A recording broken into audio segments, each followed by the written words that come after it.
Hello, this is Chad Middleton from Vision Counseling.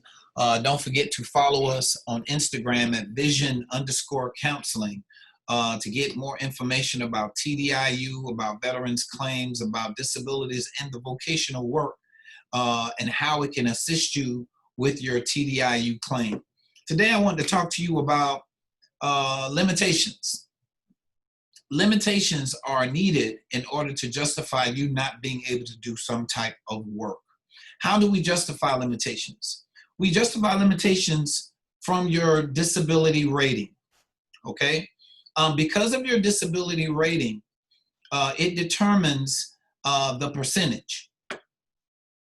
It determines your percentage granted by the VA. For instance, you have 50% rating for sleep apnea. You have a 70% rating for PTSD. You have a 10% rating for flat feet.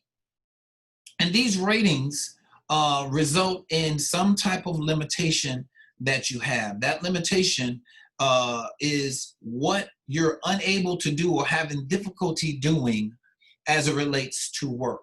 So as a vocational evaluator, my job is to look at your disability, explore the limitation, and determine how the limitation impacts your ability to work. Let's look at an example. I'm going to pull a file from a veteran that I'm going to pull from one of my files, and I'm going to explore. I have a veteran that sent me some information. I'm not going to tell you the person's name, but I'm going to look at their limitations quickly. And I'm going to talk to you about how those limitations impact their ability to work. Now, this particular person is 50 years old, and they have a rating of, okay, here we go. They have a rating of, total rating,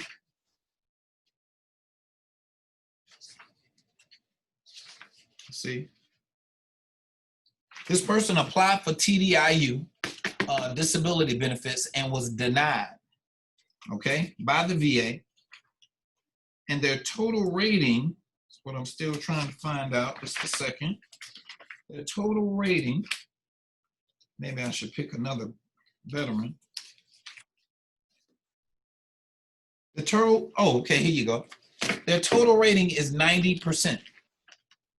90%. So this person reached out to me, sent in my preliminary information that I need, your disability rating, your resume, what it is you did in the military, what was the last job you did, when was the last time you worked, giving me all of my information. And I did a preliminary evaluation. This preliminary evaluation allows me to look at your disability, your rating, and try to ascertain what your limitations are, okay? Obviously, this person feels like they're unable to work. So, with the limitations, we have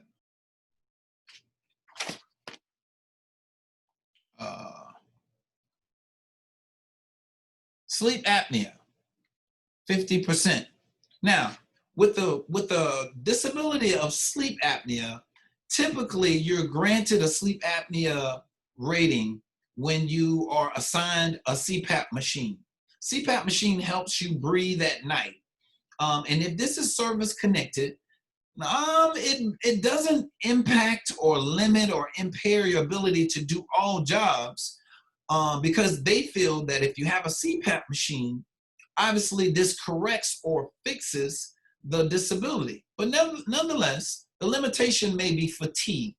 If you don't get a lot of sleep at night, you don't get a lot of rest, and you're not assigned a CPAP machine, or if you're not using the CPAP machine regularly, it can impact or impair your ability to stay awake. You're fatigued very easily. You can't do very physically strenuous work because of the fact of your sleep apnea. We also have a rating of heart disease, but note, this heart disease rating is not service connected. Now, important to note, if your rating is for something that is not service connected, I won't even include it in the report. You know why? Even though it is impairing you, it is not service connected. And if I provide you any information that suggests you can't work because of something that is not service connected, the VA throws the whole report out of the window. Okay? So, not service connected conditions or conditions that are not yet rated are not factored into my decision on whether or not you're unemployable. Please note that. So before you send a lot of information in to me and you share with me that, Chad, I can't work because I was in a car accident and I have a bad back. Is the car accident or is the bad back service connected? No. If it's not, I won't mention your limitation related to it because the VA cares not. They don't care about what happened to you outside of the military as it relates to unemployability. So remember, your unemployability has to be due to your service-connected conditions only. Now, if you're filing for Social Security, that's a little different.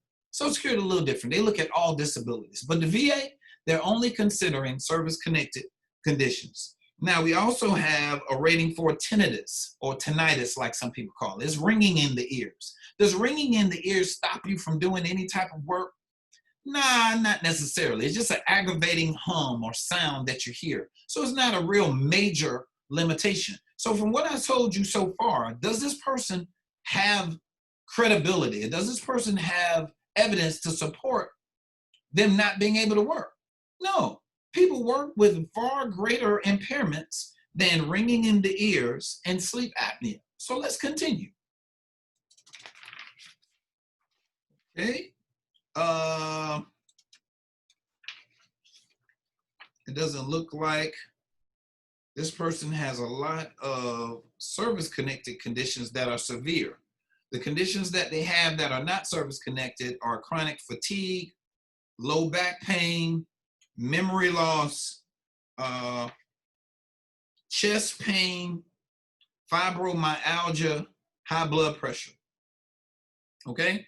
Now, my initial impression of this person, even though I'm not sharing with you this person's name, is my services will not be able to help them. Now, how in the world did they get a 90% rating? Maybe I don't have enough information here. Because from what I shared so far, I don't have enough information to support them having a 90% rating. But that brings up another point. Please make sure if you're sending me information, you send all of the information related to your service rating, your disability rating. When I look at your disability rating, it gives me an indication of how severe you are. Your medical records also substantiate, your disability rating. So I use the two. I use your medical records. I use your disability rating. And I determine whether or not your impairments, your limitations, affect certain types of jobs. Briefly, all jobs require a certain physical ability to perform. You want to be a paralegal, you got to have the ability to sit for prolonged periods of time because that's primarily a sedentary position. If you're a mechanic requires heavy lifting, bending, squatting, stooping. If you are a X-ray technician, then it's very likely you work in extended hours, you're standing on your feet, and you're walking for 6 hours out of an 8-hour day. I have the ability to explore various jobs and to consider the physical requirements of those jobs. So when I look at your disability rating associated with your impairment limits your ability to do certain jobs. And if I can conclude that your disabilities limit all jobs, if your disability impacts all jobs, then I can say that I can provide you evidence to support your individual unemployability claim. Once I make that statement, once I do an evaluation, a comprehensive evaluation, then I'll be able to provide you with the narrative, the report, to support you not being able to work. No, it sounds like a whole lot of minutia, a whole lot of jargon and things that you might not understand, but hopefully you're picking up what I'm putting down. give me your rating, allow me to look at your rating and see how your rating affects your impairments or your disability or your limitations. And then once we consider your limitations, compare your limitations to what's required in the national economy. And after we explore jobs in the national economy, if I can determine that based on your limitations, you got a mental health condition, you got physical condition, you got problems with bending, squatting, stooping, standing, paying attention, staying on task, completing tasks, memorizing things. If I can make a determination that because of your disability, service connected, you're unable to do these things, I'll give you a report, and then that report can be your evidence to support you not being able to work. Okay? So if you have any questions, send me an email, give us a call. Unfortunately, our calls are kind of limited about 5 or 10 minutes because I have a lot of veterans all over the U.S. calling me about their claims and such. And if I could just chop it up with you every day and talk to you 5 or 10 minutes or for an hour about your particular condition, it doesn't benefit us because there's so many veterans that are needing these services. I don't want to spend a whole lot of time talking on the phone, but I do not mind talking to you about your particular circumstances. But of course, you know, time is money. I'm sorry. It is what it is because we're in business here. But give us a call, send me an email. If you're interested in services, just give us a shout out. Send me an email, Chad. I'm interested in your services. I want to see how your evaluation can help me with my TDIU claim. I've been denied. They said I don't have evidence, but I can use evidence that you shared during your video on YouTube to get my claim.